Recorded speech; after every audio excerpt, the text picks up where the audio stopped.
fuck is wrong with you? You just had lobster, like, you weirdo. Oh, I have stubble, but I'll make out with you. Me never. I would never, ever. That's the worst idea I've ever heard of. Hello, and welcome to Pass the Hot Sauce, a Roswell podcast. I'm Aliza Ora. I'm LaRena Rose. And I'm producer Ashley. We're here to talk about every episode of the 1999 WB series Roswell, one episode at a time, spoiler-free. Today, we're discussing Season 2, Episode 15, Viva Las Vegas. According to the Wikipedia description, I found IMDb to be boring. So according to the Wikipedia description, this is the one where the gang makes a spur-of-the-moment trip to Las Vegas in order to spend the Dupree money. The event-filled excursion ends in a face-off between Max and Michael over leadership. Tess and Liz can't pass for being over 21. Maria recruits Alex to help her audition for a role that ends up to be for a stripper, and Isabel meets a man. This episode was developed by Jason Katims, but the actual writing credits go to Gretchen J. Berg and Aaron Herberts.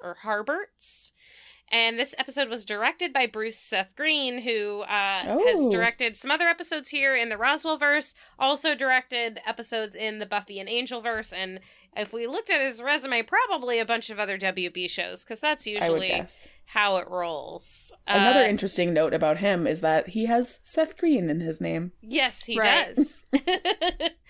Who is our little ginger cutie patootie. We love him.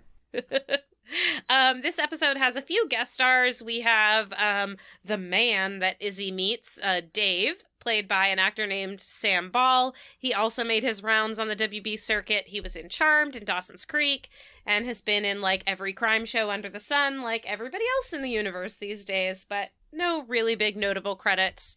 And Linda Pine plays Tracy, who is like the little Southern Belle bride that Izzy makes friends with. And Linda Pine's most notable credit to her name is a movie called A Cinnamon Roll Story. And I was so intrigued by this because I love cinnamon rolls, so I thought maybe perhaps this was some sort of cute, fun baking movie. No. The description is, a Catholic schoolgirl must choose between fame and faith when she discovers Jesus in a cinnamon roll. Okay. All right. One of many Jesuses. Yeah. Cinnamon roll Jesus. So we start this episode with this bizarro situation that, if I remember correctly, is going to perhaps continue through the rest of the season, if not a few episodes. Where I think it's just three a few episodes, but so it's like they tried weird. it out, decide it doesn't work, and then stop doing it again. But this concept where they're like, instead of having a previously on to like bring us up to speed like every other TV show, they decide to have Maria break the fourth wall, like break the universe, and like talk directly to the audience with like a whiteboard and like explain what's going on to the audience. It's a chalkboard. I was going to say, it's chalkboard. not, we're pre the whiteboard era. Couldn't remember for sure. Pre-whiteboard. We're in chalkboard land. But it's a chalkboard. Yeah, it's very weird. She looks great, but it's very weird. And it's definitely like as Maria, not Mohandra Delfino, because she's being very Maria. She's like, let's review. Okay? Fantastic. Just like very Maria. But it's super she's weird. Got great Maria humor, but there's no good reason for it. No. Yeah. It's like, I know that they needed, us to remember all the important things that had happened, but that's what previously ons are for, like you said. That's what every other, and it just like brings you out of the world right to start to me. It's weird. So I'm glad they didn't stick with this. Like, I think it was like a weird tactic to even try in the first place, because this isn't, now I'm like suddenly wondering, I'm like, when did like The Office first come on the air? Like in the US, because I feel like The Office was really the first show in the US that was that kind of like breaks the fourth wall, like single camera, like sort of documentary style. I think it was much later. I'm curious. Redacted, because we don't want your devices to be activated. When did The Office first air? The air date of the first episode of The Office was March 24th, 2005. Oh, yeah, way later. I mean, it might have been on in the UK in 99 because it was already on in the UK first, but... Right. Okay, so that trumps that idea. I was thinking maybe this was, like, an idea spin-off of that, the, like, popularity of that style, but... When I first watched this episode, and it's the first one of those, I thought that this must have been, like, a mid-season break. Right. And, like, this was going to be their way to, like... catch everybody up before we hop back into the rest of the season. But then it continued and I was like... Yeah, and I think if I remember correctly, it was only a week or two after the previous episode. It's not after a huge, big, like, mid-season break. Yeah, it's just like a weird tack that they seem to be trying to, like, get, I don't know, reviews or ratings up, try something new. Trying something new, yeah. Don't like it, glad they didn't stick with it. So we kind of have two weird beginnings of this episode. This is the weirder one for sure. Yeah. But then also, like, you know, the episode opens on this scary dream sequence. Mm-hmm. Which, I don't know. I just don't get the dream. I don't understand what this dream has to do with the Hybrid Chronicles, with everything that has just happened that we're meant to believe is, like, kind very of what stressful. Made this dream, or, like, is informing this dream, influencing it. Okay, so I thought that the dream was supposed to show, like, at his core, he feels like he's expendable to Max. He knows that he relies on him too much, but in the end, he doesn't think that Max will choose him. Interesting. I feel like that is kind of his anger with Max is kind of rooted in that, always being the second male or whatever, and so I don't know. That's just what I got out of it. And that all makes sense. I just still don't see how that is spinning out of his stress over what he's just been through with Lori and her family, and why he feels the need to, like, get rid of this, like, you know, get rid of this bribe money that he was given. Like, that makes a lot of sense for the dream. Unless the whole, like, I need to get rid of this money, let's go to Vegas was, I don't know, like an excuse to go on a trip with Max and spend time with him, you know, because it was initially the plan. Yeah, and I feel like anytime that you experience something stressful and traumatic like that, it's going to dig up other stuff. And now he's just left the person he found that was his family and gone back to his life as normal and, you know, getting back in the groove of everything. And he's starting to feel like he's alone and he'll never really have anyone. And Max is his closest person. And so he's having these nightmares about Max abandoning him when he needs him. Good point, Ashley. Yeah, you blew my mind with that. Yeah. Good old social work degree. I was going to say, it's the social worker in ya. No, that makes a lot more sense. It makes total sense. Also with the way that, like, you know, in the dream, Michael's like, where's Isabel? And that, you know, Max is just like, she's gone. We have to look forward. Like, she's gone. Moving on, you know? It makes total sense that he would also feel like, yeah, Max is just fine with getting rid of us. Yeah, with people being expendable, which then is he expendable also? Like, you know. Which makes the ending also, like, super sweet for Max as well, because we know that Michael's been needing to hear that for a while. Yeah. But yeah, so he wakes up from that dream that we now understand so much better. Thank you, Ashley. Anytime.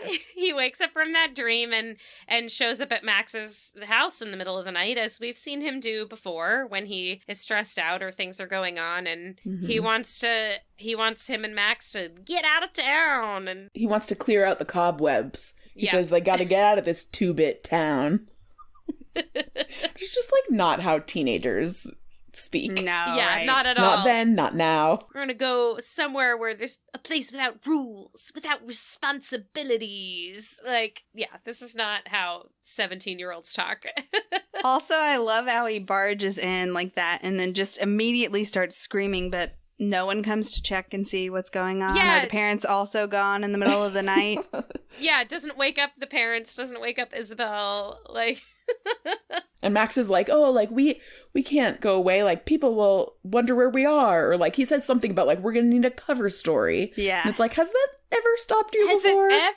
I mean, I do appreciate that the writers have now realized, you know, 2/3 of the way through season 2, but they've like finally realized like, oh, these are kids, and they just like kids. take off, and like no adults ever care. So, and I mean, in this episode, we are going to see an adult who cares, but we are also like, this is now a couple of times they've at least referenced needing a cover story. Like, you know, saying, oh, Max is camping. Oh, Maria is camping. Like, you know. It's always camping. Yeah. And we did get to see Amy be upset. Yes, we're starting to have involved parents a little bit, at least. Some people's parents. Yeah. I don't know where Diane and Philip are in all of this, but... Yeah. And let's not even talk about Liz's parents, because I can't remember their names. Yeah, I know. I was like, what are Nancy? even their names? Ed? Dave? John? I want to be like Jim, but nope. Yeah. No. I feel like her mom's name is Nancy, though. It is. Nancy is her mom. Good job. Jeff. Okay, I wasn't too far off with Jim. Yeah, that's Jeff. Good point. Yeah, when was the last time we saw either of them? Did we even see them in the Christmas episode? No, because she was by herself. She's sitting by herself, and he goes to sit with her at church. Yeah. Mm-hmm. Well, we come back from our great Dido, and we're now at school, and Max thinks Michael should save some of the money, but that's no fun. I mean... That's crazy. But fair point, though. Oh, of course. That's the best thing to do with $50,000. Yeah, especially when you're an emancipated minor and you have to, like, pay your rent and stuff. Right. And when was the last time we saw him at work at the Crashdown? Put it in a savings account. Yeah. Yeah. But that's not how bad boy Michael Guerin works. No, of course not. He's Michael Guerin. He also... to be fair, like, wasn't raised by someone who taught him how to be responsible with money or at all. Yeah, not at all. Right. Michael's hair. Ugh. Right? Just keeps getting worse and worse. It's so great. It's so greasy. Right now, Brendan Fair's hair is long. And it looks great. Yeah. Like now, today, 2021. Yeah. Is longer than this, and it looks great. Michael, first season, his hair was, shorter than this. It looked great. I just watched all of The Night Shift.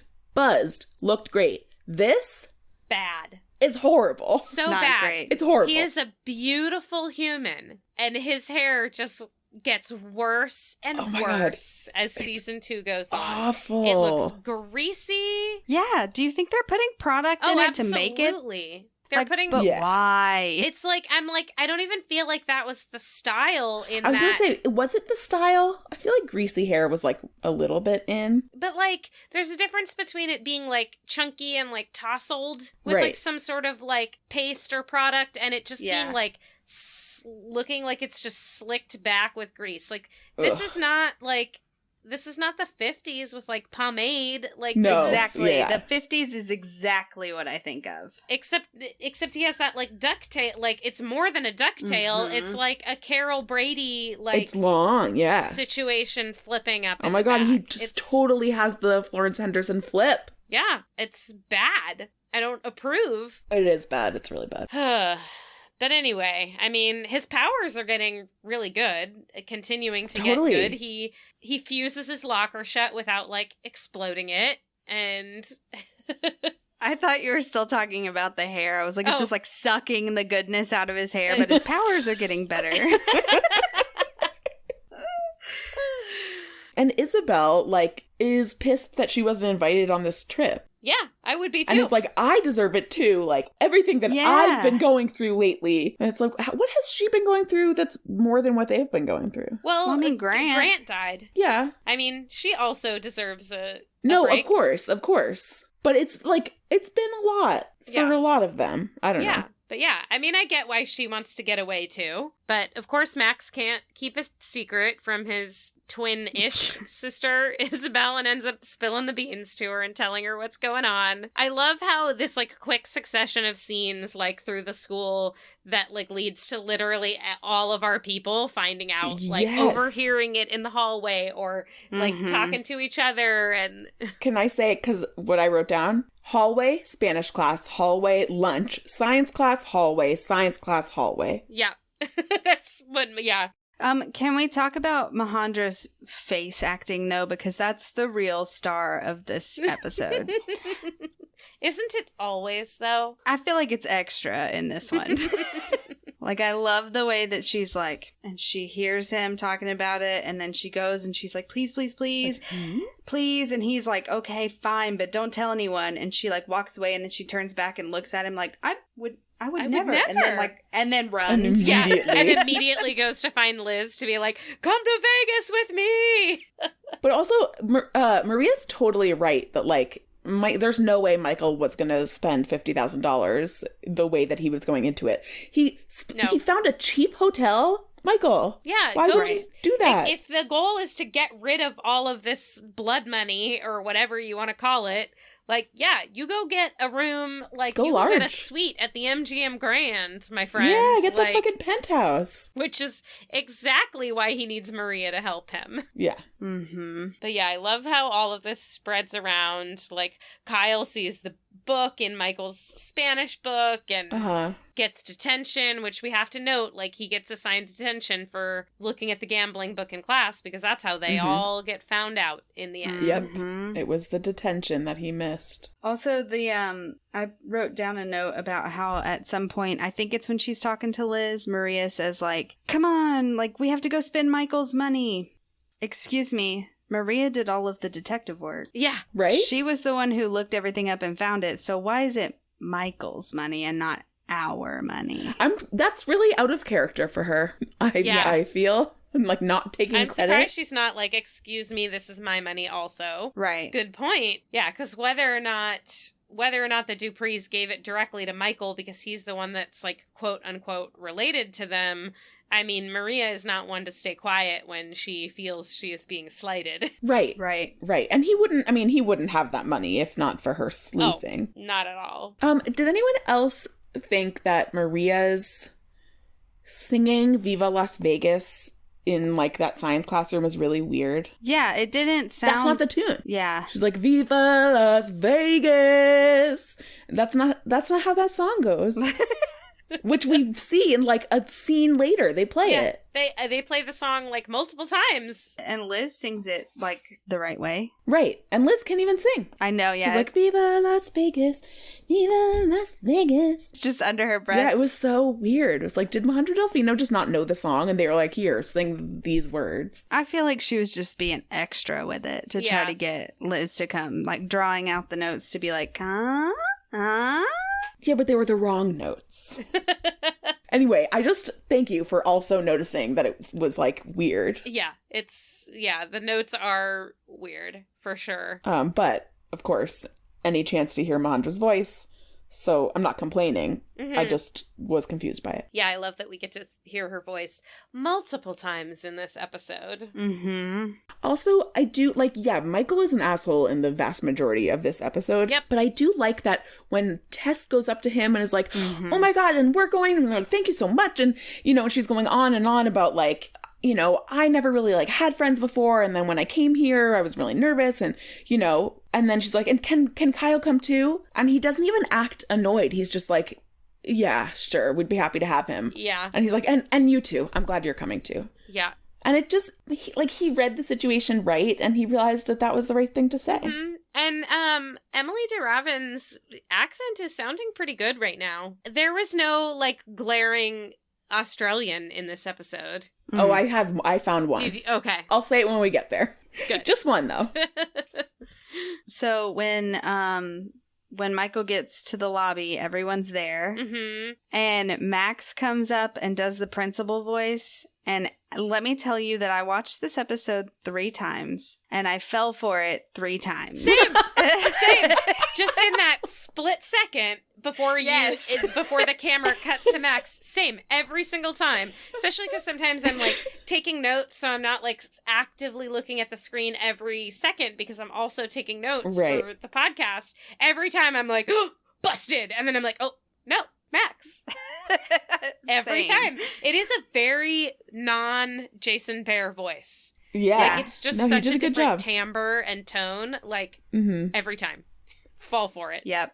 I love Maria being like, don't you love the little hat? Yeah. This, like, poor driver they got. She gives him a little pat, and he smiles. Here's what I wonder, does the chauffeur drive them all the way to Vegas in a limo, or does the chauffeur just like drive them to like an airport? I wrote that down too, because later Max tries to fly out. Yeah. And I was like, wait, did they fly in or? Yeah, so I was curious. I was like, I could see her like paying for a limo to just drive. I don't know how many hours it is, but it's 11 and a half hours to drive. So that's a long drive. Yeah. So we'll assume that he's going to drive them to an airport and they're going to fly. Right. Yeah. Which, there's $1,000 down the drain right there of the $50K at least. Right. For all these people. I did some math about this. I don't know if anybody else did, but I have some questions. Yeah. I mean, plane tickets to Vegas are usually pretty cheap because they want to get you there cheap so you spend your money there. It's like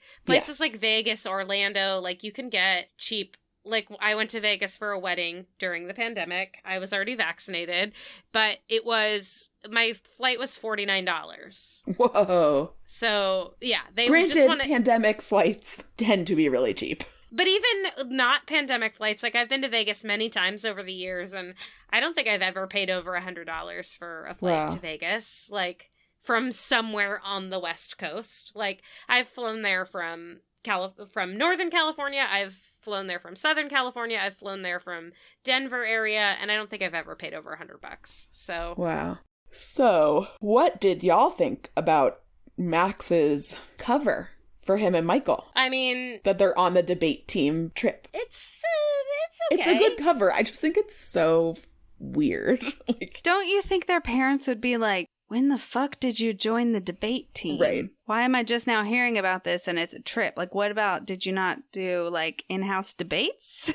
Right. Because I was just thinking, like, that both of them, their parents would be like, what? You're on the debate team? But then it's like, oh, but Michael doesn't have parents. Yeah. Oh, right. Like, Max is really the only one who needs cover. Michael can do what he wants. But also just that, like, kind of, I was trying to make the point that people would be like, why would Michael be on the debate team? Like, he doesn't even have parents to push him into it. Some people really enjoy the debate team. I don't see Michael. Yeah. Right. No, lots of people do, but Michael would never. Yeah, that's true. But yeah, so I mean, they've got cover, they've got a chauffeur, they're off to Vegas. And this is where we get, and I don't know who was doing this cover, but a cover of Viva Las Vegas. Mm-hmm. Yeah. Obviously, the original was by the one and only Elvis Presley. But which I bet the rights for that one are probably like expensive too. Oh, I'm sure. Yeah. And regardless, even if they had it for the original episode, the rights for stuff on Hulu where we're watching it. Yeah. That's true. But I love this hotel room that Maria has obtained. It is a sweet hotel room. I would like that to is stay some there. Fancy shit. A 6-person jacuzzi in the room is like a dream. Yeah. Yeah. I'm down with it. I mean, wouldn't leave the room. It's like, would I rather hang out in a fancy hotel room and a jacuzzi or like a smoky casino? Yeah. Right, jacuzzi. Exactly. Right. I'll just like turn into a little raisin. Yeah, for real. I do, I'm amused by Michael's usage of all of the like alcohol cocktail names for all of his friends, but I feel like this is not the way you do fake IDs. That makes them look very fake. So stupid. Yeah, this is extremely obvious. Yeah. They could even have their regular names and he could just morph their IDs to change their birthdays. Yeah, what's the point of changing their names? So stupid. Because then you gotta remember to be somebody else. Like Margarita and Brandy and... Also, I love that they made Colin Hanks be Tom Collins because his dad's name is Tom. Oh, I didn't even pick up on that. Tom Collins, Colin Hanks, Tom Hanks, name jumble. That was a name jumble there. I didn't even think of that. That's a huge name Oreo jumble, like... And this is where I have some math. Mm-hmm. Michael says that their bank or whatever is $3,000. $3,000 each. Okay, it's $21,000. Yeah, leaving them $29. Mm-hmm. Because does Michael also get $3,000? I left Michael out of it because I was like, he gets at least $3,000, maybe more. Do you think he gets more? And also, probably. So we don't know the room cost and we don't know the limo cost for sure. I would say there's no way their room is under $5,000. Yeah, that's a big-ass room. So I bet the room is... And how many nights are they expecting to stay there? Probably 2, if not 3. Probably 2, Friday night, Saturday night. And then they probably planned to be back Sunday before school. So, yeah, if the room is $5,000 a night, there's $10,000. We've got probably at least $1,000 each way for plane tickets, let's say, because we have 8 people need to get there and 8 people need to get back. So if flights are around $100 each way, there's another $2,000. The fancy dinner. Yeah, the fancy dinner. Maria's salt scrub. Yeah. Well, that could have come out of her $3,000 bank, though. That's how she's choosing to spend her money, probably. But she did offer to pay Alex $3,000. Yeah. Right. I think she I wrote this down. I think she canceled her spa. When she saw the flyer. For when she found the audition stuff. Good point. So $21,000, $2,000 for flights, that's $23,000. $5,000 for the room, that should be $33,000. I thought we did $10,000 for the room because we thought they were doing 2 nights. Yeah, so that would be, we'd be up to $33,000. $21,000 for everyone's banks. Oh, right.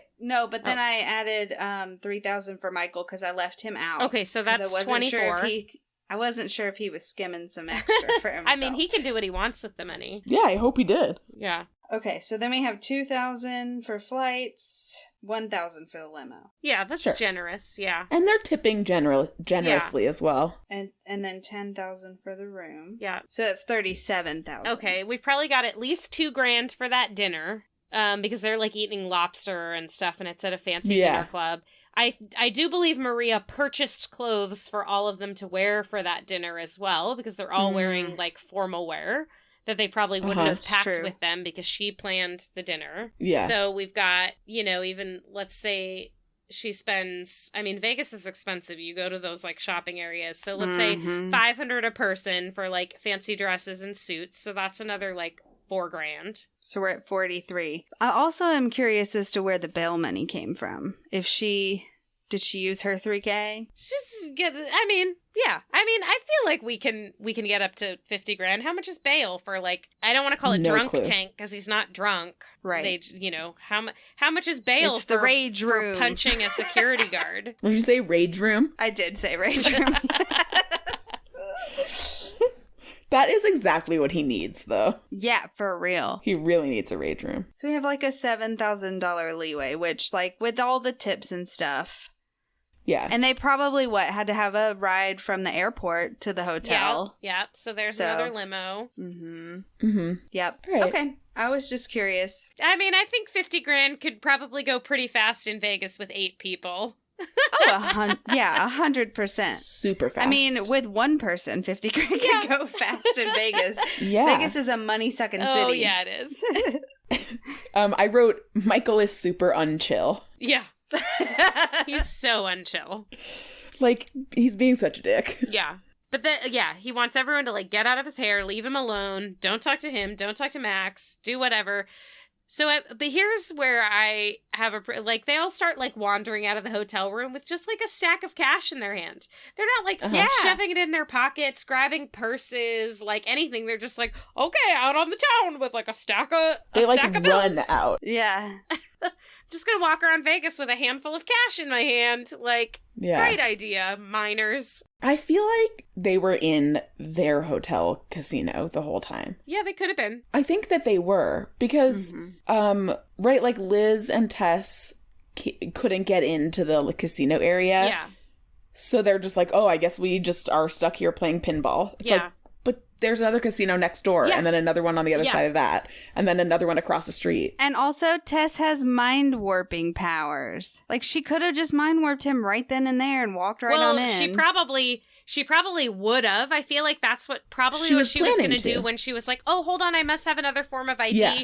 And then Liz is just like, we're 17. I'm sorry, sir. I'm sorry. We're 17. Okay, yeah. Like, that's fair. Then Tess doesn't have time to go back on that at that point. Like, yeah. Also, before we get too far away from this scene, I wrote down something that I think is fairly important to note out. Yeah. What? Whenever Maria is trying to convince Liz to come with her, she's like, I need a girl. Like, I need some gal time. Please come with me. And then she gets there And she immediately books a spa, doesn't ask anybody else if they want to go, and then tells Liz, like, oh, you'll be okay without me for a few hours. Yeah, it's like, why didn't you book 2 salt scrubs for you and your bestie? She didn't tell anyone else she was going to. Like, she's just like, oh, bye.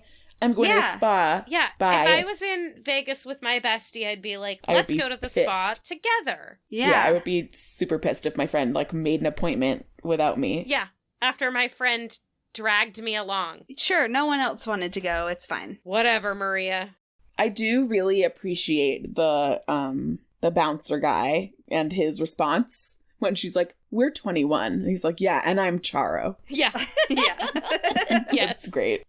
Which is, again, like, I feel like, so he's an adult man. He knows who Charo is, but I feel like we get this a lot in TV shows where there's these, like, adult references that, like, you know, it's not quite as weird as, like, when Michael says something that's just, like, uncharacteristic of a 17-year-old, but it's still, like, the kids watching the show in the year 2001 are not going to go know who Charo is. Like, I didn't know who Charo was until, like, I learned about her watching RuPaul's Drag Race as, like, an adult human in my 30s. Like, you know, I didn't know who Charo was at age 19 when I was watching this TV show. I think Charo was on one of those, like, celebrity versions of The Real World, or, like, one of those where... So that Celebrity Big Brother, perhaps? It's true, and it wasn't Big Brother. I didn't watch those shows, so...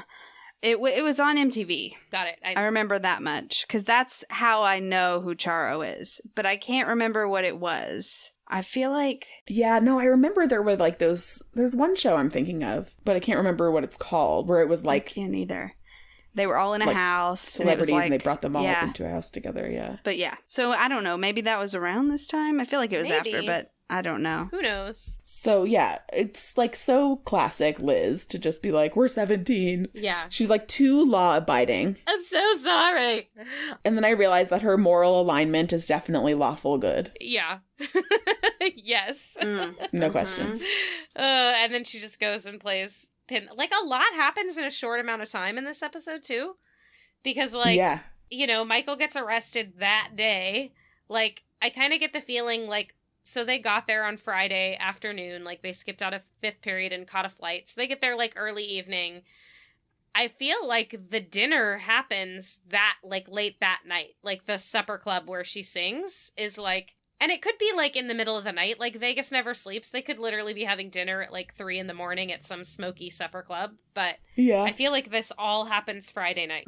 I thought it was 2 days. Because I thought they were in jail for a fair amount of time, and it was probably morning by the time she got them out.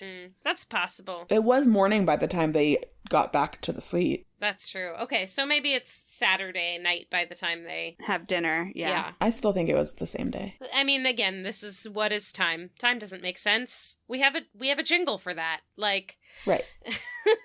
Time doesn't make sense. Take it away, Aliza. Time doesn't make sense. Time doesn't make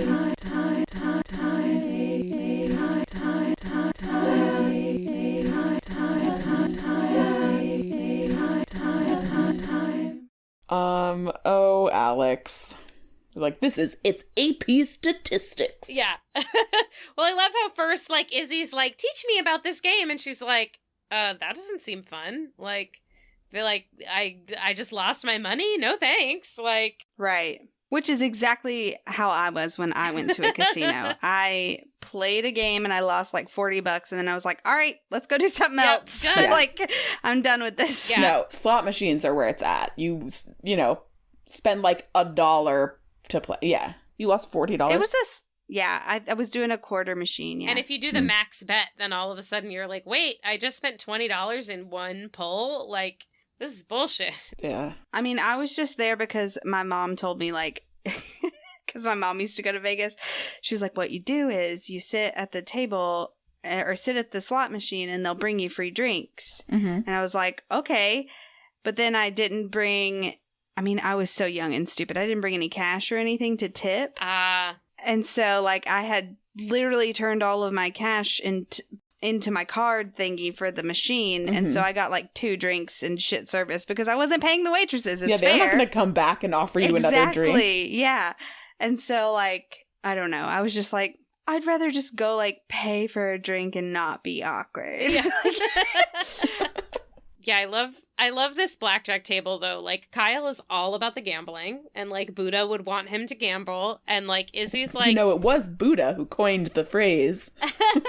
And Izzy is like, no, I don't want to lose my money, thanks. And Alex, in his nerdiness, is like, all or nothing, statistics, and loses $3,000 in 2 seconds. Like... I love his face when he slides them in, like, ooh, I'm putting all my chips in. Yeah, this is gonna work for me. And then, nope.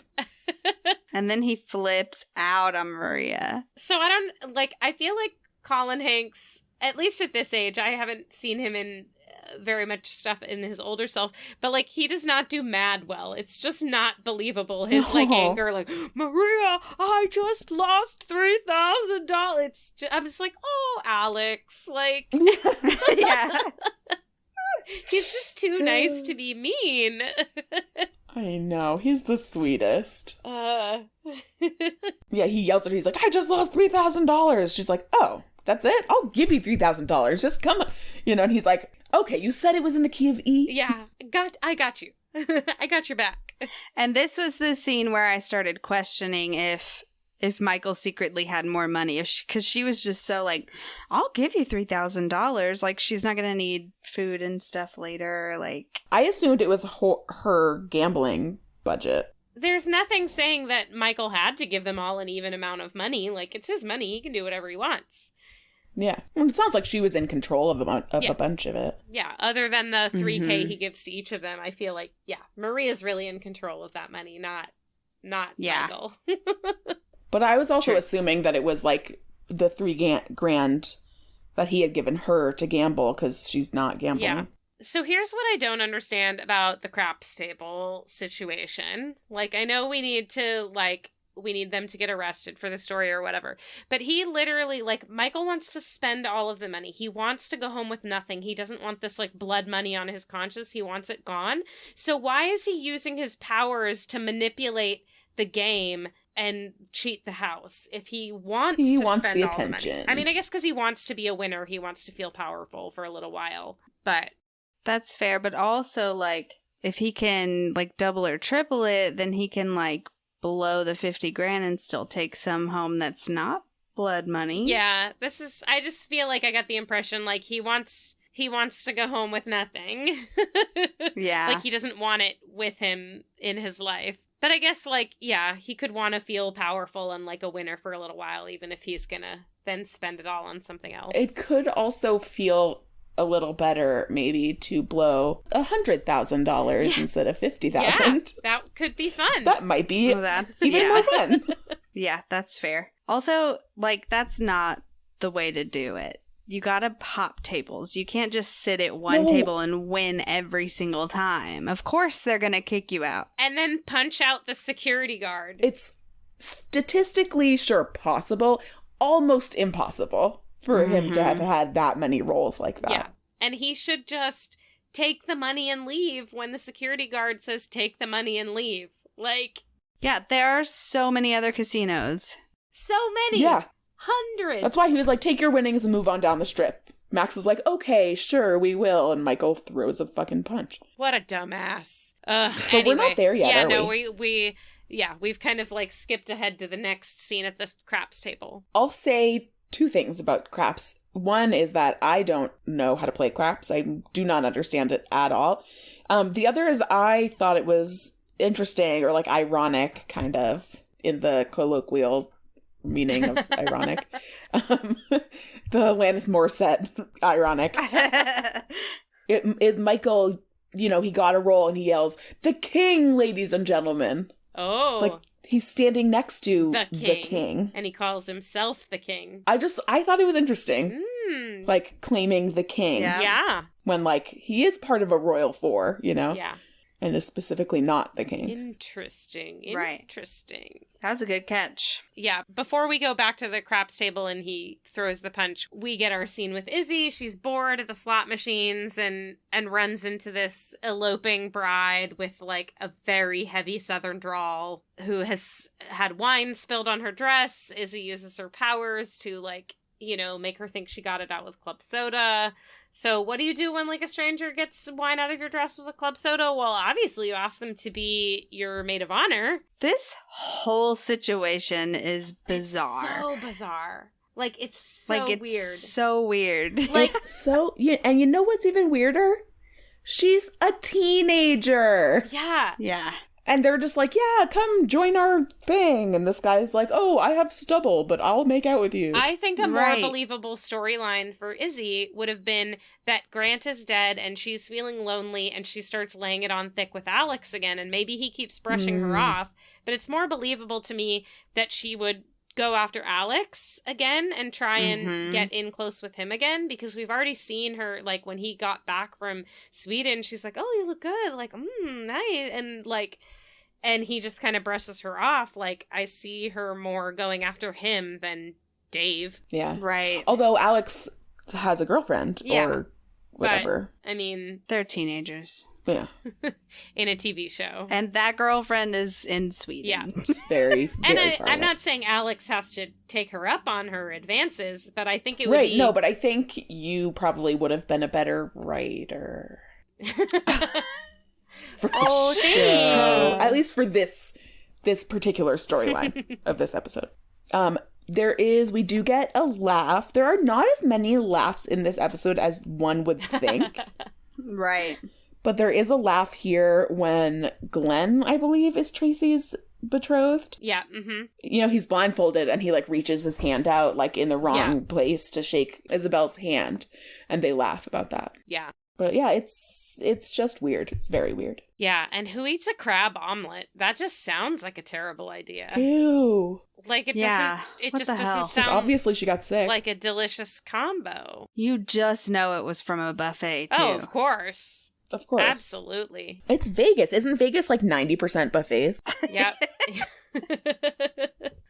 So the cut to the audition room is interesting to me. Like, Maria is, like, so overacting and selling this song. It just seems weird, but I guess she's like, I mean, this is her dream, her big break. Like, she's laying it on thick, but it just seems like her whole mannerisms and everything just seems so out there. Yeah.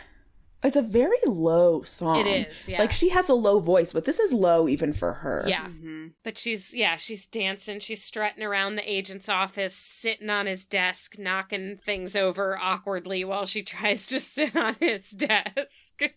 So weird. Yeah, I think she's just going, like, being extra because she wants to be remembered and be noticeable. It's her big break. Right. Yeah. He also, when they first find out and the guy's a jerk and Alex is like, treat her like a lady or whatever. He's like, I'll treat her like a stripping lady because that's what she's auditioning for. Like, newsflash, stripping ladies are ladies and also deserve respect. They are also ladies. Yeah, even if a woman is auditioning for stripping, there are nicer ways to ask her to disrobe. Yeah. But, I mean, I feel like that's very sleazy Vegas. Like, that's the... Right. He's also, like, eating with his mouth open the whole time. And with his napkin tucked into the neck of his shirt and, like... Yeah. Here's the thing, and I probably overthought this. Because I was like, okay, they're making him seem, like, gross and scummy by eating?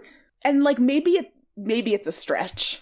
But they have it be this fat guy who is eating and, like, has food all over him and blah, blah, and, like, that's showing that he's gross. It felt fatphobic to me. That it was, like, I don't know. Like I said, maybe it's a stretch. Mm-hmm. But I can see that. Like... You know what I mean? Yeah. Because I was like, oh, yeah, there's something, like, icky about this dude. And then it's like, wait, why do I think that?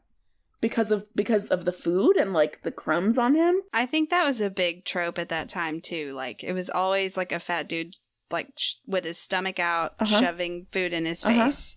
Yeah.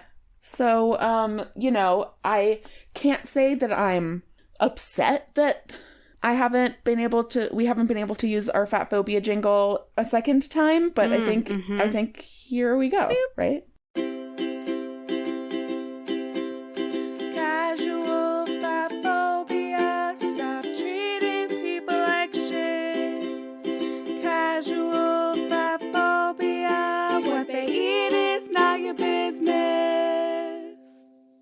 But then we end up back at the craps table, and this is where we discover Michael is definitely cheating. This has gone on too long. He's been too lucky. There's some weird stranger girl that's like hugging him, and then this is where he like punches out the security guard. Like, what a bad idea, Michael. So here's the thing, because you're right. Was it Ashley that you were saying like that's not how you do it? You have to like go table to table, like be a little smarter about it if you're cheating.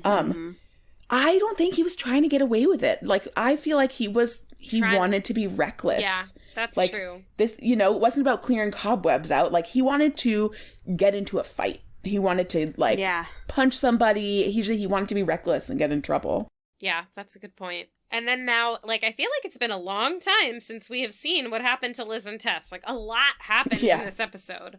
But now we're finally back to Liz and Tess, like, stuck down in the arcade because Tess's theory is they're too small to pass for 21.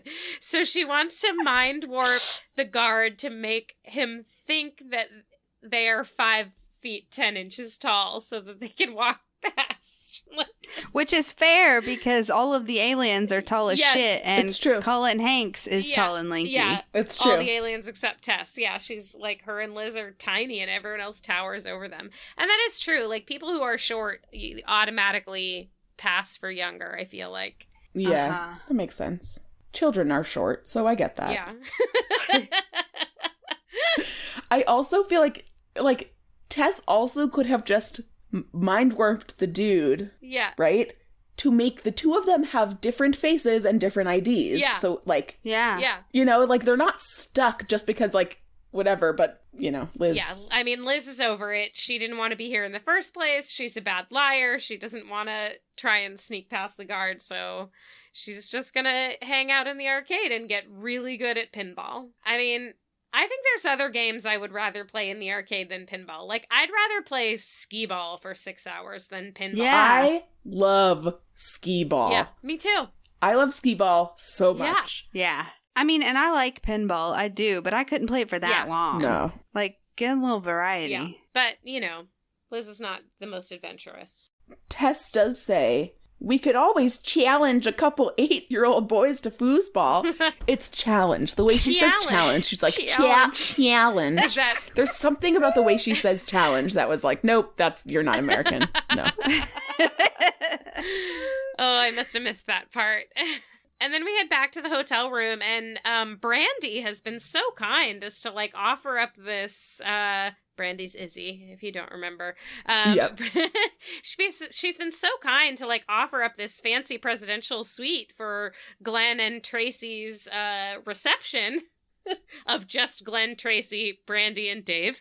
And a humongous, cake. like, multi-tiered cake. Which I guess that's what she spent some of her $3,000 on. She's not very interested in gambling, so, I mean...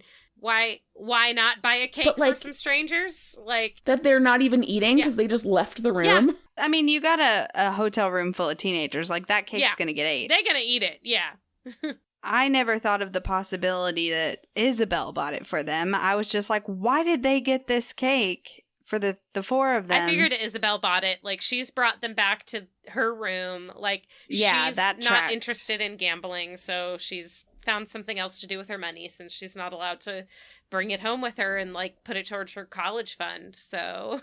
Which, honestly, I might be lame, but if I was on this trip, I 200% would have hid that in my suitcase. Oh, yeah. Absolutely. I would have spent, like, $200 taking the rest of it home. I would have maybe even spent $1,000, but I would have spent it going to see some shows, not gambling. Yeah, not eating gambling. Some yummy food. I mean, coffee costs a fortune in Vegas, you know, so, and then, totes would have, like, hidden the other $2,000 in my bra and brought it home with me and said, screw you, Michael. Right. When he said your bank is $3,000, I didn't expect everyone to gamble. I thought that some of them, like Isabel and Maria and Liz, would break off and, like, go on a shopping spree with their money, or, like, and also, where do we think Tess goes? Do we see because she leaves Liz. Oh, right. Yeah. And then we don't see her again until Valenti shows up. Until dinner. Oh, dinner, right. Maybe she does mind melt the guard to get back into the casino floor. Yeah. That's a good point. Like, where did she go? Yeah. This is also kind of why I feel like it all happens in one long night, because there's just so much jumping around between different character stories. I'm like, how much time is actually happening with each piece of the plot. Yeah, and even when Max goes to try to fly out, I just realized she's still playing pinball, so she would have And she says she's been playing it for 6 hours. That's why another reason why I thought it like kind of all happens in one long night. All right. Yeah. There was another laugh when we first get into the hotel room here, and Tracy, as she's leaving, like throws her bouquet. Yeah. That they laugh about that. So, like, of all the things I don't know. Whatever. Like, that's what you laugh about. Doesn't make sense. Also, it's so weird that, who is it? Like, Alex and Maria come in, and Maria's like, "Who's that?" Yeah. And Dave is just standing a few feet away. Yeah. Like, just like fidgeting with his tux or whatever. Yeah. And then she goes over to him and is talking as if, like, the other people in the room can't hear them. It's just, like, they do this on TV all the time. Like, people are standing feet away from each other and they're talking like people can't hear. I hate that. It's so weird. But yeah, they're back from their audition, though. Maria and Alex, I'm assuming she didn't get hired or chose not to accept the job offer. I bet he wanted to hire her. Oh, I'm sure he did.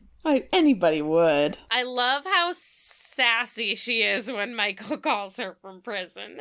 It's like, serves you right, dude.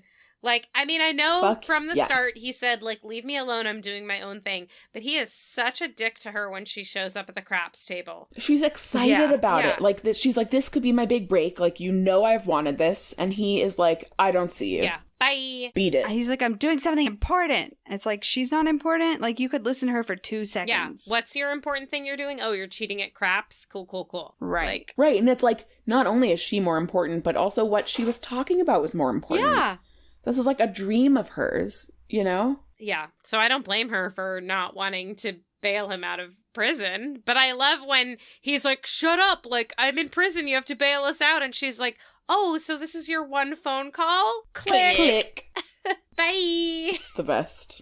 And then a little bit later when she is like, oh, I have to bail out Max, and if I have enough money left, Michael. Right, yeah. I also love how she answers the phone, where she's like, honeymoon suite, Margarita Salt speaking. Staying in character. In this next scene is where Kyle brings up the phrase that Buddha coined. How Buddhist his gambling is, but... Yeah. And Maria, uses the best strategy to get him away from the table because he won't leave the table. Yeah. She knows the one thing she could say to the dude dealing. Yeah, this guy's in Gamblers Anonymous. Like, please don't allow him anymore. Like, that is the... magic words in Vegas. But it works. I mean, the guy closes him out, and, like, poor Kyle is trying to get all of his chips, all of his monies. Oh my god, yeah. And he, like, looks like he could be someone with a gambling problem. Yeah. The way he's just like... frantically grabbing all of them, be like, oh, I can't let any fall. I mean, it's really because he's like 17 years old and he's probably never seen that much money in his life, but,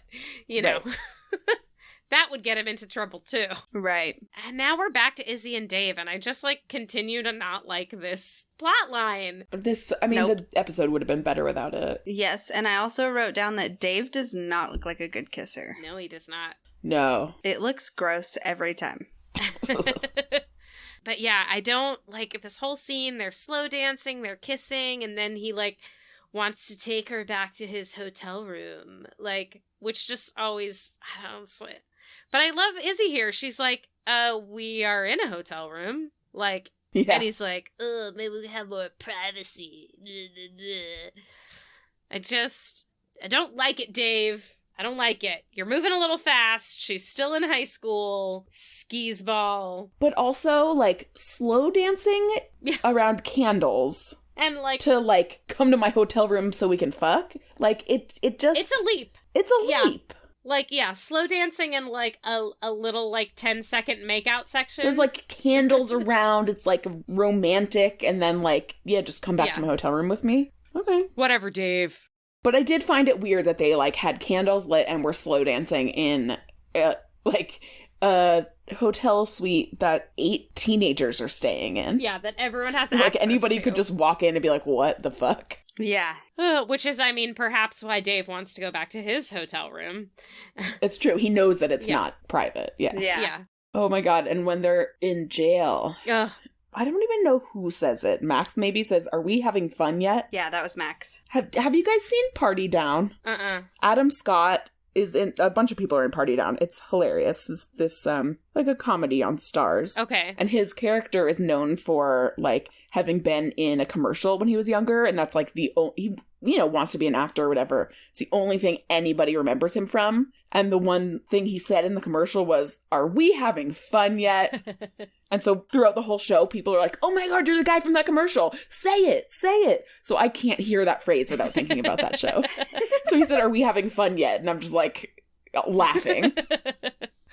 I felt like they both had a right to be mad. Yeah, they do. You know, sometimes you gotta argue it out with your best friend. Like, you're not always gonna be on the same page. Right. Yeah, sometimes you just need to get locked up together and work through things. Make out. Yes. Yes. Or that. That's my literal note is at the end of the scene in all caps. Just make out. I do love at one point in this scene, like, this made me giggle. Like, Michael is, like, doing the whole, like, conversation. Like, he hollers something out good. Into the prison, and just somebody else in the prison is just, "Shut up! Shut up!" What made me laugh was when he was, like, having the conversation with himself. Yes! And Max was like, I don't even remember what he said, but Max said something to him, and he's like, "It's a private conversation." Yeah. Anyway, as I was saying, Michael. Yes. Yeah, this scene made me laugh. I mean, they weren't laughing, but it made me laugh. So then we head back to the hotel, and Maria bailed them both out after all. You know, she can't, we love Maria. She's not really going to leave Michael behind and only bail out Max. She'll get Michael also. But my notes here are, remember having to call airlines for flights? Like, remember when you didn't have smartphones and, like, the internet, and you, like, had to, like, call or just, like, show up at the airport? No, I don't remember that. I know, you're both younger than me. I mean, I remember, like, pre-smartphones, sure. Yeah, and pre-internet, too, but I was too young to be buying plane tickets. No, I mean, like, I probably, like, my first couple plane tickets were bought, like, through a travel agent or by... Oh my god, yeah. Like, I definitely, like, went to a travel agent to book tickets. Some of my first, like, trips that I took by myself as an adult, because the, like, internet wasn't really... I mean, the internet was a thing, but it wasn't, you know, like it is now by any means, and there's no smartphones. So this also made me think, like, he wants a flight to Roswell, and there's nothing till tomorrow or whatever. And I'm like, does Roswell even have an airport? So I looked it up. They do. It is the Roswell International Air Center. And it's international. It's not really. That's just the name of it. Okay. Or maybe just goes to Mexico. Because we had an international airport in Worcester, but it goes only to Quebec. Maybe it was international at some point. As of right now, the only places you can fly to from the Roswell International Air Center are Dallas and Phoenix. Not even Vegas. Not Mexico. Maybe at some point it flew to Mexico. But now in 2021, according to the internet... you can fly to Dallas or Phoenix from the Roswell International Air Center. It's 5 miles south of the Roswell city limits. Okay. Max is like, "I'm leaving," and, like, he cannot be convinced otherwise. But he does show up to the arcade to say goodbye to Liz, because they just can't get enough of each other, even though they're not together. Yeah. And they're standing there looking at each other with the Vegas chapel framed directly between their faces. Yep. And have some sort of awkward conversation where Liz says something about the wedding chapel, and she can't really say something about it because Max does not know that in the alternate version of their existence that they got married here. Right. I think she's like, yeah, who would want to get married in Vegas anyway? Yeah, which is, like, more or less out of the blue, except that there is conveniently that wedding chapel poster on the wall. But right. Yeah, and Max is like, "Me never. I would never, ever. That's the worst idea I've ever heard of." And then poor Liz. He goes to leave, and has this, like, vision of them as if they did get married, which, like, you know, maybe he is somehow remembering this, like, parallel universe version of them. Yeah, and I kind of love it. Like, that, like, this has nothing to do with, at least to me, it's like, this isn't necessarily about alien powers. It's not sci-fi-y. There isn't necessarily even an explanation for it other than, like, the power of love. Yeah. The power of love. I fay like there's a song that I'm also not remembering the proper melody to with those lyrics, but whatever. But like I kind of like when shows do that. Yeah. When there's just kind of like this one thing that never really gets explained, and like because there is no explanation for it. Yeah. Because it's just like fate or whatever. Oh, I love this big fancy dinner they're at. Like, I would like to be a part of this big fancy dinner. Everybody looks so sharp. Oh my god, Maria looks so good. Oh, her hair is so glam. And her lipstick. Yeah. Yep. Just perfect shade of lipstick. Her hair's not parted down the middle. She's got that nice, like, side part with, like, the swoopy bangs and, like, the glammy, like, soft curls. Like, she looks so she good. Says, now this is the Vegas I love. Yeah. Like, oh, because you've been to Vegas so many times. Yeah. I don't know. I could see Amy taking her. Yeah. True. Good point. And they take a group photo and laugh. So that's our third, I think, and final. Laughs. And then I love Michael's, like, because this feels so Michael when he's like, I'm gonna blow this joint and I could use a cheeseburger. And Maria's like, what the fuck is wrong with you? You just had lobster, like, you weirdo. And, like, it's really his guys to, like, go up and talk to the band and set up this whole, like, very sweet moment for Maria to come up and fulfill her dream. But he does it in a way that is just so very Michael. And it's because he knows that, like, that she'll fall for it, because that's so very Michael. She won't suspect something is up if he just, like, is so very Michael about it. And then I appreciate her talking to Liz and being like, Liz, I plan on being a worldly woman. Yeah. Yes. But before she can finish her whole rant, Michael is on the stage introducing her in, I believe, a sparkly tux. Yes. Yes, there's glitter on the tux. When he steps on the stage and is now under the bright lights, I was like, oh, there's wait a minute. glitter. His suit has sparkles? I want this suit very much, please. Like, yes. I will take this suit. Thanks. But yeah, he has arranged for her to sing, and it's so sweet. So sweet. And she sounds so good. Yeah. Such a good song. This is like for the her. Michael way. He's like a dick, and then he redeems himself, and then, like, you know, we all go to mush. It's nice. Like, it's nice to be nice. Yeah. But it would be cool if you weren't a dick first. Yeah. For sure. He's a Sour Patch Kid. He is a Sour Patch Kid. First they're sour, then they're sweet. And it's candy. Yeah. Oh. Good one. My mind just exploded. Yeah. Mind blown emoji. Exactly. Did anyone notice what Isabel was wearing? Pleather. Yes. A strapless pleather ball gown. Gown. Yes. Yeah. Amazing. A pleather gown. Yes. Which, like, conveniently matches, like, Alex's, like, pleather tux. Right. Like, everybody kind of, like, matches together. Like, Alex and Izzy are both in, like, pleather.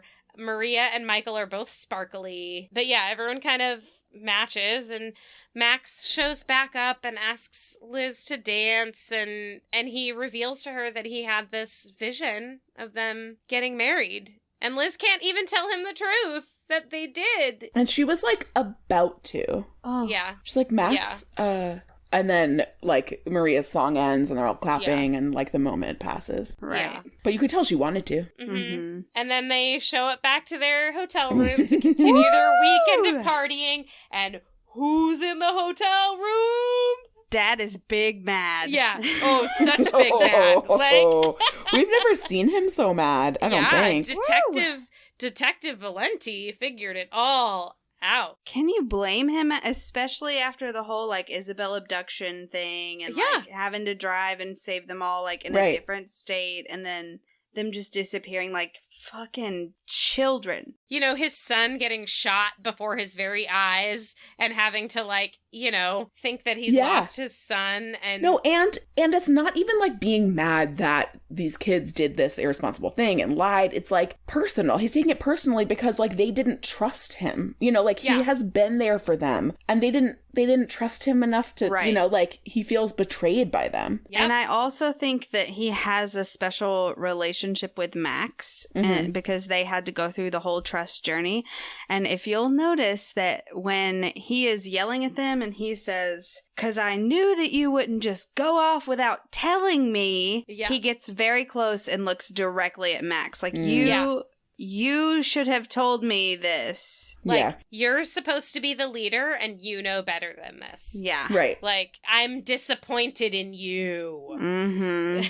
Kind of like I would have expected this from, like, Michael or Maria or, you know, but not you. Even Alex. Yeah. But Max and him have this whole relationship now that he has broken. Yeah, and then I just love the end of this scene where he's like, "Kyle, get in the car!" And, like... Michael says, "Oof, glad I'm an orphan." And Tess is like, "Me too." Me too. And then, "Tess, don't make me come back in there." Like, I love it. It is one of the greatest moments of the season, maybe the series. Yes. Yeah. Yeah. It's such a great moment. And it's funny and it's charming. Like, it's so touching that, like, yeah, you're part of their family, and that includes being yelled at. Yeah. Like, you're gonna get in trouble just as much because he loves you and, you know, was scared about you, too. Guess what? You're not an orphan. You are part of the Valenti family now. You're a Valenti. Yeah, it's really, really sweet. Yeah. And I also love this very last scene where Michael spends the last $5 on coffees, but, like, as they are like, "Oh, what do you want to do?" Like, "Oh, I got some DVDs. Like, let's watch Braveheart." Like, as they're walking away and having this conversation, I get the feeling that this is really just Jason and Brendan having a conversation. Like, you know, maybe like they have watched Braveheart a bunch of times and tried to, like, count up how many deaths happen. Like, it just feels so natural, like, of their friendship. I just, like, picture this being how, like, Jason and Brendan, like, spend their spare time, like, in their trailer, like, between takes, like, trying to count up how many people die in Braveheart. Like, yeah, but they lose count after 220. Yep. But also, we skip past the scene where Max tells Michael that, you know, he loves them and he'd be lost without them. Oh, I didn't take down any notes about that. I just said Max apologizes. Big man. Yeah, and then he says, you know, I don't say it enough, but, like, I love y'all and I would be lost without you, Michael. I would be lost. Mm-hmm. And, you know, he's needed to hear that for a long time. Yeah. And I think it's also important for Max to, like, for Max himself to be saying that. For him to recognize, like, you're not on your own. You're not, like, above anybody else. Like, and you're in this not together. Solely on his shoulders. Right. It's not all on you. People to help him. Yeah. Mm-hmm. Yeah. So, do y'all have thoughts for Hot and Saucy today? Now let's see who's hot and saucy.